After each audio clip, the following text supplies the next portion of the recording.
Sabe o que mais tem acontecido nos últimos tempos? Pessoas doentes querendo curar os outros. Eu não estou falando aqui de doença física, mas principalmente da doença emocional, da doença na alma. Um monte de gente com problema querendo resolver o problema dos outros. Um monte de gente que está precisando de ajuda, querendo ajudar os outros. Jesus disse que um cego não pode guiar outro cego. E o que mais a gente vê nessa geração? São guias cegos. Você não pode ajudar os outros naquilo que você ainda é fraco. Você não pode ensinar os outros a vencer aquilo que você não venceu. A gente vê pessoas com o casamento destruído, mas querendo aconselhar casais. Outros que não passaram pelo teste do tempo. Casais novinhos, casais recentes e que querem ajudar outros casais. Você não passou ainda pelo teste do tempo. São casais sem experiência, porque ainda estão começando uma vida. A gente precisa primeiro se fortalecer para poder ajudar os outros. Um monte de gente pregando aquilo que não vive. Púlpito, altar, não é lugar de gente depressiva. Não é lugar de gente fraca. Não é lugar de gente que está caída. Você está com um problema? Você está doente? Vá se tratar. Pare de querer ficar, não, porque eu sou um pastor, eu sou um pregador, eu sou um cantor, eu tenho agenda, eu vou continuar ministrando. Olha, me desculpe, mas dane-se essa agenda. Você precisa se tratar. Vá se cuidar. E eu volto a dizer, não estou falando da doença física.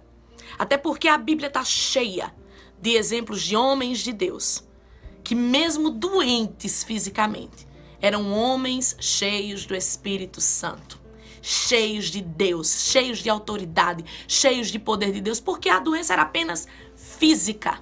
Paulo, meu Deus do céu, quantas vezes Paulo escreve dizendo que muitas vezes ele ministrou, ele pregou estando em enfermidade. Existem até teólogos que acreditam que o espinho na carne que Paulo tinha era uma enfermidade.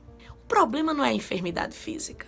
O problema não é a pessoa estar doente. Eu conheço pessoas que estão enfrentando câncer, que estão enfrentando problemas de saúde tremendos, mas são pessoas cheias de poder, cheias de Deus. Porque o problema não é a enfermidade física.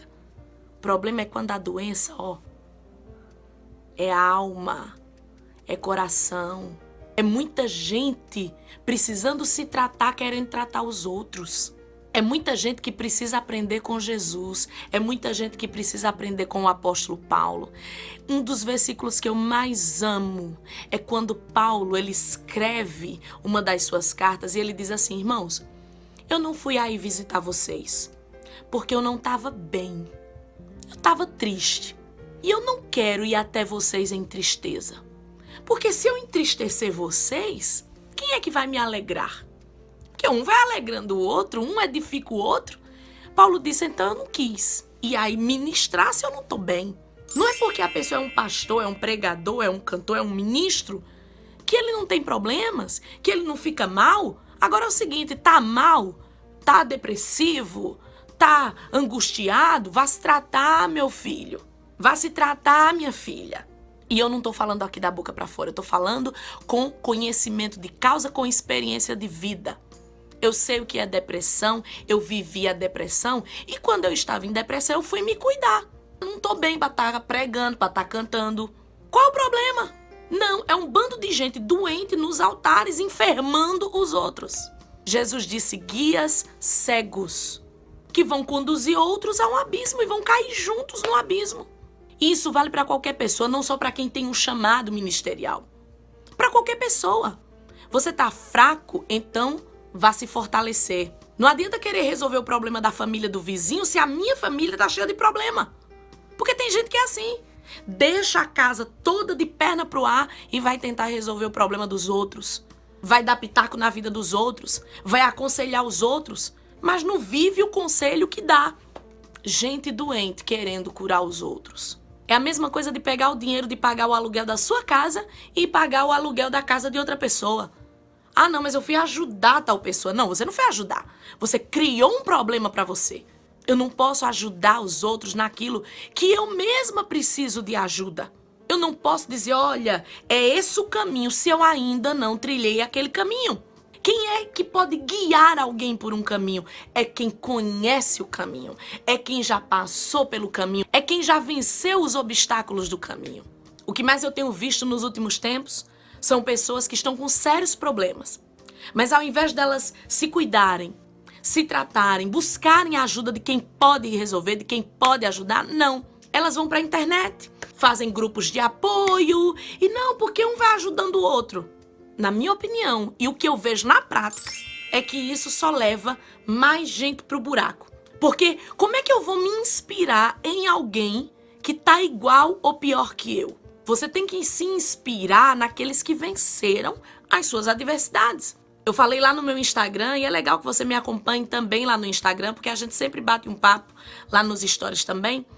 E eu citei o exemplo de uma irmã da nossa igreja, que ela enfrentou um câncer, viveu todo aquele processo, foi curada e hoje ela ajuda outras pessoas com o mesmo problema, que estão enfrentando câncer, a passar pelo problema, a vencer o problema, porque ela venceu. Ela é uma inspiração. Ela sabe o caminho.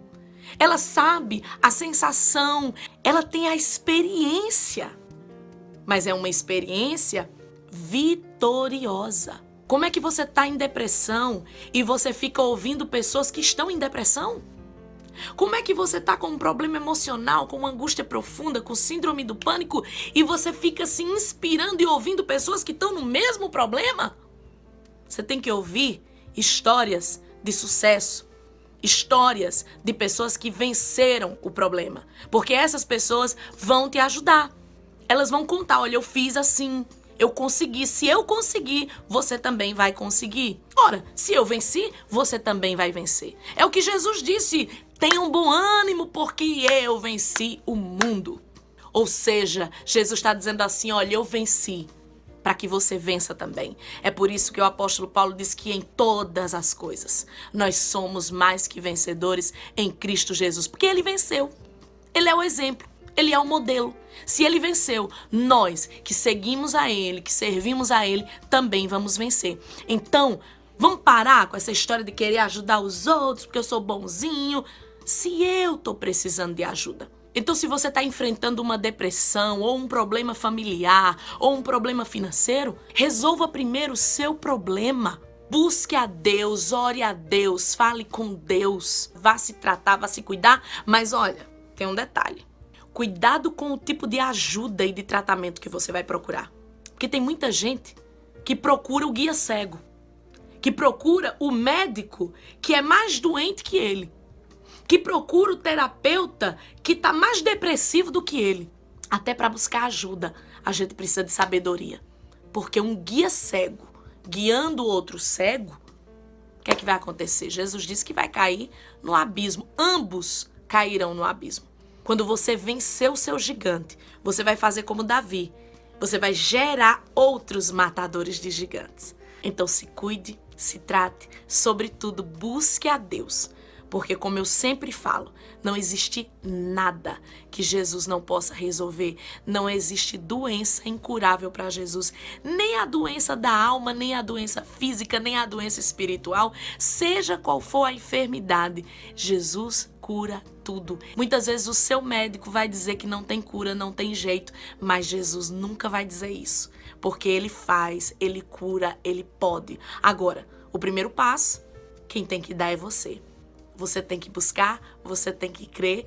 Eu posso dizer isso, eu venci a depressão. E eu venci como? Eu venci buscando a Deus. Eu venci com Jesus. E eu tenho certeza que você também pode e vai vencer. Que Deus te abençoe. Manda esse vídeo aí para alguém, compartilha. Se você ainda não é inscrito no canal, se inscreva, deixa o seu like. E até o próximo vídeo, se Deus quiser. Tchau, tchau.